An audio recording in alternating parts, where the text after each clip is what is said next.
గ్యారెంటీలు ఇస్తున్నానని చెప్తాను. ఏడా గ్యారెంటీ ఇచ్చిండే అని 4,000 నువ్వు వచ్చే నెల 9వ తారీఖు తీసుకోమన్నాడు. 9 అయినా ఇప్పుడు గెలిచి 9వ తారీఖు అన్నాడు.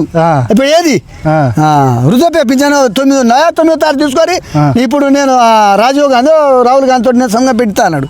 మరి ఎక్కడ 9వ తారీఖు రైతు బంధు అయినా వస్తుంది అక్కడ. రైతు బంధు ఏడాది ఒక్కొక్క ఎకరానికి ఇచ్చుడు తత్తుమే ఏడా వాళ్ళకే తెలుసు. ఇక ఎకరానికి రాని వేసిండు. ఇక తత్తుమే ఆయనకే తెలుసు. ఇక ఎక్కడ ఎత్తాడో ఆయనకే తెలుసు. మంచిగా బోనస్ ఇస్తున్నా వడ్లు పండించడు.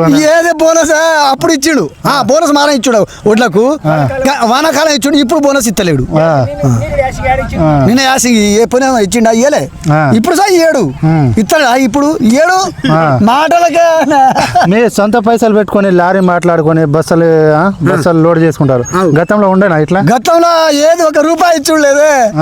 ఇప్పుడు సరే రూపాయి ఇస్తారు. సరే పోన్లే ఆటో డ్రైవర్లకు వాళ్ళకి పని వస్తాయని రూపాయి ఇవ్వాలని ఇస్తాడు. కానీ రూపాయి కాదు. ఇప్పుడు 25-30 బత్తకు 25-30. ఈ బత్త 20 ఇవ్వకపోతే ఏ పాప ఇప్పుడు హమాలోడు దురవడు